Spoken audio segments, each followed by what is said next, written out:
peace, and welcome everyone to Spiritually Speaking. Here we have a deeper understanding of the inner development goals from the Gen Z and millennial point of view. Today we have with us a very special guest all the way from Thailand, Rosanna, who is an inner healing expert. Before we meet Rosanna, let me tell you a story. Rosanna, who at a very young age lost a brother, and suddenly she had to become a mediator, a glue, a fixator for her family. And when in such situations, when you're holding on for everybody else, and you're taking care of everyone else, who's taking care of you? So if you've ever felt that you're carrying too much, you ever have hidden your struggles beneath that smile, then this episode is here for you. Today's episode is Breaking the Cycle. Welcome to Spiritually Speaking. Thank you so much, Rosanna. Thank you for having me. I see that you had hold on to a lot of things, fear, this notion of being the best, and also like the feeling of not wanting to lose anybody. Yeah. So that's a lot for when you're growing up to hold on to. So when was a moment where you felt that was too much? Like it was a tipping point? It's take like 20 years just to realize when I hit the wall. It's separated into like two parts. So the part that like very like broken down, and then the part that like no, ignore that part, and then like go higher. And then until like I hitting the like the ceiling and everything was like broken down, like collapse for real. So that moment was like the moment that I know like, oh, I was in the depression because I don't want to leave anymore. When I was about like 26 years old, everything turns like worse, getting worse and worse and worse. So like I couldn't go out. Like I slept in the bed all the time. I was crying every day, all the time. The big part is like I couldn't control my emotion at all. So like normally I talk to my parents like, okay, yeah. But I suddenly turned to be like very like dark and gloomy person. Yeah. So like I was like all the time with my family, and I was like, that's something wrong. My dermatologist say like, this is the internal problem already. It's not a bodily problem, but it's more like to do with the internal. Yeah. So she's like, mind. maybe I suggested you to see the psychiatrist or like go to check your mental health level. And I was like, yeah, okay, I listened, but then I didn't take it that serious until like a couple who is like, actually they are my friends, like one of my friends. So they like said, this is pretty serious already. And they could sense it because you were a very joyous person and suddenly you had become very silent. Yeah. I see. Yeah. And then like because they experience themselves. If you have experience of like heartbroken, so you understand like how heartbroken, like how hurt it is. Yeah, how hurtful like, it feels, yeah. right? Probably like I used to think our generation may not know so much more about depression. We're living in the age where we do not have time to pause and even think. Yes. Everything is so fast. But I really liked, when you were speaking, I realized that just the way our body, sometimes like one organ starts to shut down, but the rest of the body is working. Yeah. It's something similar for the mind as well. Yeah. Internally, you have a few things that are probably not doing so well. But if you keep pushing forward, it comes to a point where it's actually will shut down. I call it like a sign. A sign. So normally we get a sign. Like Right. maybe you're craving food or you have bad sleep patterns. And then for me it's like comes and go like as a sign. And like I like reject the sign. Right. So like the sign come like harder and harder, like tougher and tougher. But I keep ignoring until like it's crash. So there are some signs that tell Yeah, there are all along the way. all Like along since the I way. lost my brother, it's like the sign like come along the way. And do you think the root cause of it is that thought or that feeling that's not been expressed but suppressed? Yeah. Suppression is kind of the root cause of it. Yeah. Yeah. And it's gonna be like very like like stupid things for some people. Like so weak. You're so weak. You need so I don't want to be weak. Oh, I really appreciate is that when you realized that you're on that verge of going in that black hole of darkness, you didn't just stick there or you didn't just stop there, you give up there. You kind of took that as a challenge to go up and figure out what was going on and take control. Yeah. Or probably like take charge to like move out of there. So could you share what steps did you take to like facilitate that healing for you? At first, like the basic thing is like when you hit the very like serious level, like the psychiatrist is more important because like hitting that level, you need the medication. You need medical assistance. Yeah. I really need the medical because the medical helped me to like breathing and like having some hope even like day by day. So the medical helped that part. But apart from that, so I normally tell people like if you only like take the medication and not Yeah. enough because it just like recover from the chemical wrong system of the chemical things. Right. The chemicals are the result of the thoughts. Yeah. So medicines help to neutralize the chemical. Yeah. Or Or maybe you like reduce a reduce little the about effect, it. but you need to correct the thoughts. Yes. That's the root. Yes. Okay. So Like- the first thing is neutralize it with the medicines Yes. first.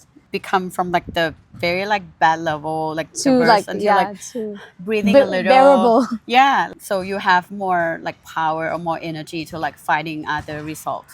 Okay, like psychiatrists, psychologists as well to like readjust the system, like the thinking system or the pattern. And like I normally talk to my psychiatrists and psychologists like, what do you do for me? Like what did you Would do do it? to me to get me out of what there. did you do to me? Like what methodology, what questions? So it's leading me to like study more and more.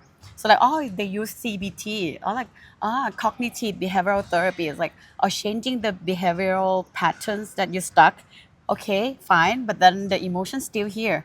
So Yeah, like, it still so- hurts. Yeah, so like leading me to like the other methodologies. Like, Right. they have like other methodologies. It's like embracing the emotion Mm. or like like digging all the trauma and make it pop up and then face it because sometimes like the situation happened in the past already Yeah. and then we just leave it there but then like the trauma is still there or like inner child so inner Yeah. child is like when we were really young and then we have some part stuck in that moment Right. so some methodology can like bring up that part. Right. Yeah. Relive that situation again. Yeah. And this time you're having a different result or approach to it. Let's say like the easy example is like I stuck in the funeral that I couldn't cry.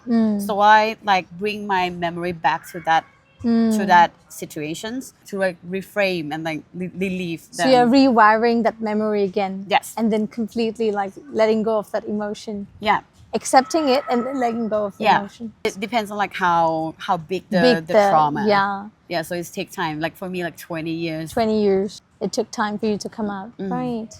And I really liked how you said that, after one therapy, like there's no one fit all therapy. Yeah. You'll have to look into things. But I think what's the main thing is that after you have figured out one, you can proceed on, and there is hope.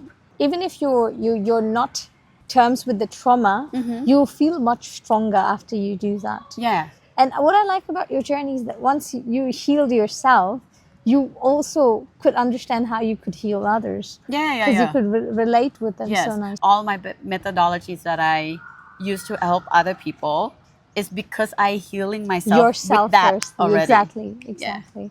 And what's beautiful is that, I think this is what inner development goals actually is about. When you actually focus on yourself, you work on yourself, then towards the first one is focusing on yourself. Yeah. And then the fifth one is acting as in, enabling others, helping others from whatever you have, resources that you have or you experiences. So it's like a full circle that you've come through. It's so beautiful. And do you think like the more self-awareness that you have, does your approach towards environment change? Like the way you're looking at environment?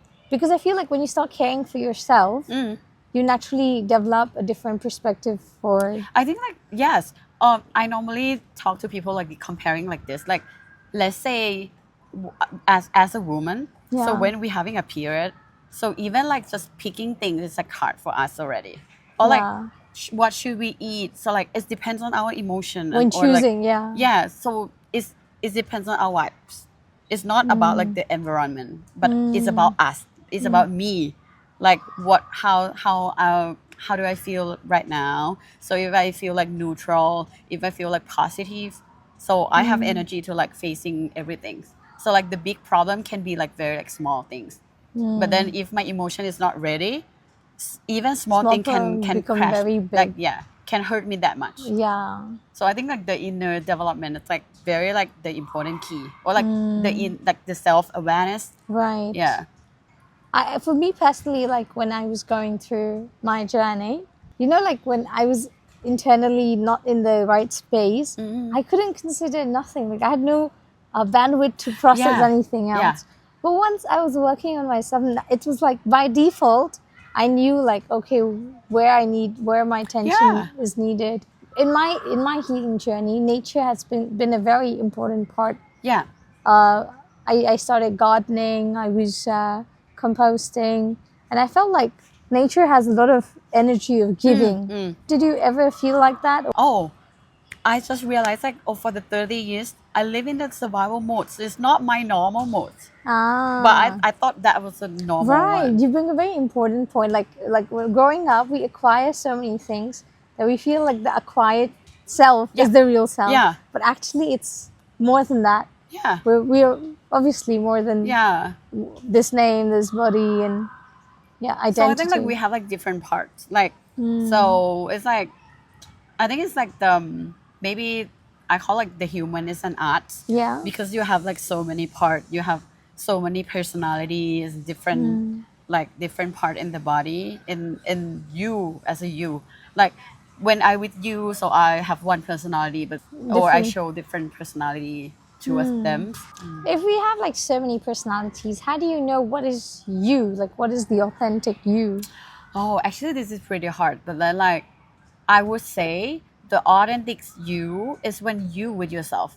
Like, it's getting closer when you with yourself. Yeah. When you're introspecting Yeah. with yourself. Or like, maybe just like simple questions like, what do you like to do? Whatever that make you feel alive in a way. Like alive for real within yourself is not related to the others. Like, oh, you make me feel alive. But then like, what make you feel alive yourself? Yeah. And then when you have like that stronger sense, so you kind of know how to adjust to others, and then but that kind of like maybe getting closer to the authentic self. But I think it's pretty hard. I still like find the authentic You're still one. finding it. I like that when people say like, if you really you want to find your authentic self, maybe it doesn't come when you like try to find, but then you're just peeling off the self that not you. You just peel off the labels that's not you, and you will actually just take off the naturally- pattern, just take off the trauma, just take Yeah, off that's beautiful. the things that not feeling well for you. Yeah. Or And make then you, what's left is the real yes. you. So you're getting closer into your authentic one. Rosanna, thank you. Thank you so much for your honesty, and thank you so much for the strength you showed, and for actually telling us it's not about erasing your past, it's about reclaiming yourself. That was very, very beautiful. In this episode, we learned about how in the early stages of life, or at any point in life, the feeling of being suppressed or feeling of not being able to express much leads to different crises. And if you keep it all bottled up together, it will lead to a dark reality, a feeling of where you feel you're stuck in not your own self. But that's okay. The moment you understand this, or you come in terms with it, after accepting who you are, accepting the things that you are dealing with, there is always a better way ahead. There's always hope. And no matter where you are right now, it's beautiful because you are one special person. Yeah. And there's nobody who can be like you. So all the journey that's happen, that is in the present, and that will happen, will be beautiful. We both know that you have so much potential, and whoever's seeing this video, you will do great wonders in life. So just believe in that wonder. Yeah. And then if you're facing the tough situation right now, it's fine. Just be kind to yourself. Give yourself a time. Everything's gonna be fine. Bye.